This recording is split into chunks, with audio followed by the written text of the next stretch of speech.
ಈ ಹಿಂದೆ ಈ ವಿರಜಾ ಹೋಮ ಅನ್ನೋ ಶಬ್ದದ ಬಗ್ಗೆ ಆಲೋಚನೆ ಮಾಡಿದ್ವಲ್ಲ, ಅದು ನಾನು ಹೇಳಿದ್ದು ಸರಿಯಾಗಿರ್ಲಿಲ್ಲ. ಅದು ಒಬ್ಬರು ವಿದ್ವಾಂಸರು ಅದನ್ನು ಸೂಚಿಸಿದ ಬಳಿಕ ಆ ವಿರಜಾ ಹೋಮ ಅನ್ನುವ ಶಬ್ದದ ವಿಗ್ರಹದ ಬಗ್ಗೆ ಮತ್ತೊಂದು ಬಾರಿ ಹೀಗೆ ಅಭಿಪ್ರಾಯ ಹೇಳಿ ಕಳಿಸ್ತಾ ಇದ್ದೀನಿ. ಇದನ್ನು ಗಮನಿಸ್ಬೇಕು.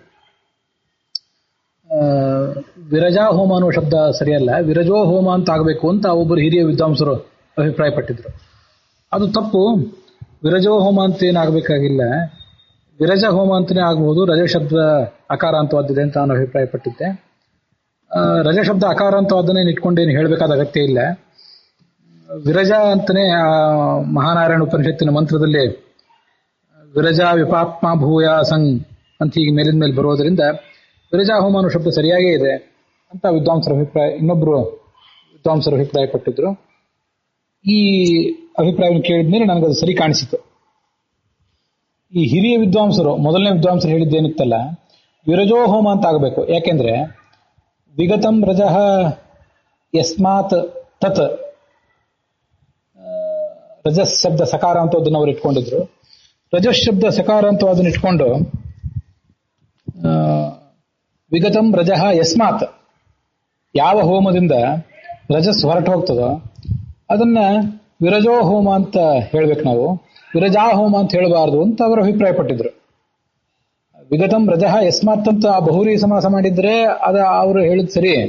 ಆದ್ರೆ ವಿರಜಾ ಹೋಮ ಅಂತ ಏನೀಗ ಪ್ರಸಿದ್ಧವಾದ ಶಬ್ದ ಇದೆಯಲ್ಲ, ನಾವೆಲ್ಲರೂ ಬಳಕೆ ಮಾಡುವ ವಿರಜಾ ಹೋಮ ಶಬ್ದ, ಅದು ಯಾಕೆ ಹಾಗೆ ಹೊರಟಿದೆ ಅಂತಂದ್ರೆ, ಈ ಇನ್ನೊಬ್ರು ವಿದ್ವಾಂಸರು ಹೇಳಿದ ಮೇಲೆ ನನಗೂ ಕೂಡ ಸ್ಪಷ್ಟವಾಯಿತು. ವಿರಜ ವಿರಜ ಅಂತ ವಿರಜಾ ಇತಿ ಯತ್ರ ಪುನಃ ಪುನಃ ಆವರ್ತ್ಯತೆ, ವಿರಜಾ ವಿಪಾಪ್ಮ ಭೂಯಾಸಂ ಅಂತ ಒಂದು 4-6 ಕಡೆ ಆ ಮಂತ್ರದಲ್ಲಿ ಆವೃತ್ತಿ ಕಾಣ್ತದೆ. ಹೀಗೆ ವಿರಜಾ ವಿರಜಾ ವಿರಜಾಹ ವಿರಜಾಹ ಅಂತ ಎಲ್ಲಿ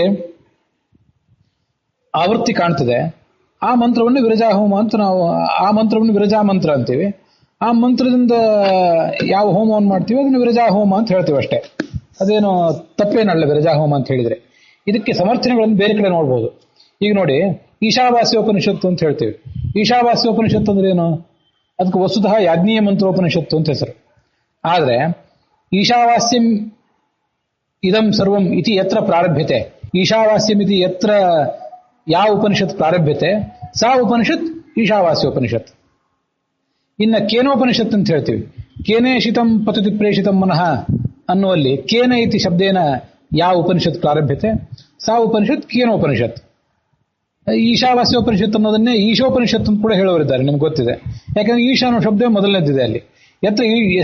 ಯಸ್ಯಾಂ ಉಪನಿಷತಿ ಈಶ ಶಬ್ದ ಪ್ರಥಮ ಸಾ ಉಪನಿಷತ್ ಈಶೋಪನಿಷತ್. ಹೀಗೆ ಅದನ್ನ ತಿಳ್ಕೊಳ್ಬಹುದು ನಾವು. ಇದನ್ನೆಲ್ಲ ಮಧ್ಯಮ ಪದಲೋಪಿ ಕರ್ಮಧಾರೆಯ ಸಮಾಸ ಅಂತ ಅನ್ಬೇಕು.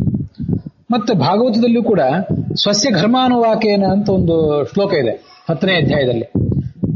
ಭಗವಂತನಿಗೆ ಅಭಿಷೇಕ ಮಾಡ್ಲಿಕ್ಕೆ ಯಾವ್ದಾವುದನ್ನ ಮಂತ್ರಗಳನ್ನು ಬಳಕೆ ಮಾಡಬೇಕು ಅಂದ್ರೆ ಅದರಲ್ಲಿ ಒಂದು ಈ ಪವಮಾನ ಸೂಕ್ತ ಮೊದಲಾದವುಗಳು, ಅದರಲ್ಲಿ ಒಂದು ಘರ್ಮಾನುವಾಕ ಅಂತ. ಅದೇನ್ ಘರ್ಮಾನುವಾಕ ಅಂತ? ಆ ಅನುವಾಕಕ್ಕೆ ಘರ್ಮ ಅಂತ ಯಾಕೆ ಹೇಳ್ತಾರೆ, ಘರ್ಮಾನುವಾಕ ಅಂತ ಯಾಕೆ ಹೇಳ್ತಾರೆ ಅಂದ್ರೆ ಘರ್ಮ ಸೂಕ್ತ ಅಂತ ಕೂಡ ಹೇಳ್ತಾರೆ. ಯಾಕೆಂದ್ರೆ ಘರ್ಮ ಸಮಂತ ತ್ರಿವೃತಂ ವ್ಯಾಪತು ಅಂತ ಆ ಮಂತ್ರ, ಅಲ್ಲಿ ಮೊದಲನೇ ಶಬ್ದ ಘರ್ಮ ಶಬ್ದ. ಯಹ ಮಂತ್ರ ಅಥವಾ ಯಹ ಅನುವಾಕ ಘರ್ಮ ಶಬ್ದೇನ ಪ್ರಾರಭ್ಯತೆ. ಯಸ್ಮಿನ್ ಮಂತ್ರೇ ಘರ್ಮ ಶಬ್ದ ಪ್ರಥಮ ಶಬ್ದ ಸಹ ಘರ್ಮ ಮಂತ್ರ ಅಥವಾ ಘರ್ಮಾನುವಾಕ. ಹೀಗೆ ಸ್ವಸ್ಯ ಘರ್ಮಾನುವಾಕೇನ ಘರ್ಮಶಬ್ದೇನ ಪ್ರಾರಭ್ಯಮಾಣ ಅನುವಾಕ ಘರ್ಮಾನುವಾಕ. ಹೀಗೆ ಮಧ್ಯಮ ಪದಲೋಪಿ ಸಮಾಸವನ್ನ, ಮಧ್ಯಮ ಪದಲೋಪಿ ಕರ್ಮಧಾರಯ ಸಮಾಸವನ್ನ ಅಥವಾ ಬಹುರಿ ಸಮಾಸವನ್ನಾದರೂ ಯಸ್ಯಾಂ ಉಪನಿಷದಿ ಕೇನ ಶಬ್ದ ಪ್ರಥಮ ಯಸ್ಮಿನ್ ಅನುವಾಕೆ ಘರ್ಮ ಶಬ್ದ ಪ್ರಥಮ ಅಂತೇಳಿ ಹೀಗೆ ಬಹುರಿ ಸಮಾಸವನ್ನಾದರೂ ಮಾಡಬಹುದು. ಪ್ರಾಯ ಮಧ್ಯಮ ಪದಲೋಪಿ ಸಮಾಸವೇ ಹೆಚ್ಚು ಸೂಕ್ತ. ಶಾಖಪ್ರಿಯ ಪಾರ್ಥಿವ ಶಾಖಪಾರ್ಥಿವ ಅನ್ನುವಂತೆ. ಯಾವ ಒಬ್ಬ ವ್ಯಕ್ತಿ ತರಕಾರಿಯನ್ನು ಹೆಚ್ಚು ಅಪೇಕ್ಷಿಸ್ತಾ ಇದ್ನೋ ಅವನು ಶಾಖಪಾರ್ಥಿವ. ನೋಡಿ, ಪ್ರಿಯ ಅನ್ನೋ ಶಬ್ದ ಹಾರಿ ಹೋಗಿದೆ. ಈಗ ಪತಿವ್ರತ ಸ್ತ್ರೀ ಅಂತಂದ್ರೆ ಪತಿಯನ್ನು ಪೂಜಿಸುವ, ಪತಿಗೆ ನಿಷ್ಠಳಾದ ಒಂದು ವ್ರತ ಅಂತ ಅರ್ಥ. ಅಲ್ಲಿ ಪತಿಂ ಸಂಪೂಜ್ಯ ಯದ್ವ್ರತಂ ತತ್ಪತಿವ್ರತಂ ಯಾ ತಂ ವ್ರತಂ ಆತಿಷ್ಠತೆ ಸಾ ಪತಿವ್ರತ. ಇನ್ನೊಂದು ಕಡೆ ಚಾತುರ್ಮಾಸ್ಯ ವೃತದಲ್ಲಿ ಶಾಖ ವ್ರತ ಅಂತ ಹೀಗೆಲ್ಲ ಹೇಳ್ತೀವಲ್ಲ, ಶಾಖ ವ್ರತ, ದಧಿ ವ್ರತ ಅಲ್ಲೆಲ್ಲ, ಅಲ್ಲಿ ಶಾಖವನ್ನು ಸ್ವೀಕರಿಸಿ ಮಾಡುವ ವ್ರತ ಅಲ್ಲ ಅದು. ಶಾಖಂ ಪರಿತ್ಯಜ್ಯ ವ್ರತಂ ಶಾಖವ್ರತಂ, ದಧಿ ಪರಿತ್ಯಜ್ಯ ವ್ರತಂ ದಧಿ ವ್ರತಂ, ಕ್ಷೀರಂ ಪರಿತ್ಯಜ್ಯ ವ್ರತಂ ಕ್ಷೀರವ್ರತಂ. ಹೀಗೆ ಕೆಲವು ಕಡೆ ಮಧ್ಯಮ ಪದಲೋಪಿ ಸಮಾಸವನ್ನು ಮಾಡುವಾಗ ಸ್ವೀಕೃತ್ಯ ವ್ರತಂ ಅಂತ ಕೆಲವು ಕಡೆ, ಪರಿತ್ಯಜ್ಯ ವ್ರತಂ ಅಂತ ಕೆಲವು ಕಡೆ. ಆ ಥರ ಇದು ಕೂಡ ಒಂದು ಕರ್ಮಧಾರಯ ಸಮಾಸನೆ, ಮಧ್ಯಮ ಪದಲೋಪಿ ಕರ್ಮಧಾರಯ ಸಮಾಸ ಅಂತ ನನಗೆ ಕಾಣಿಸ್ತು. ಇದ್ರ ಬಗ್ಗೆ ವಿದ್ವಾಂಸರಾದವರು ತಮ್ಮ ಅಭಿಪ್ರಾಯಗಳನ್ನು ಸಂಕೋಚ ಇಲ್ಲದೆ ತಿಳಿಸ್ಬೇಕು.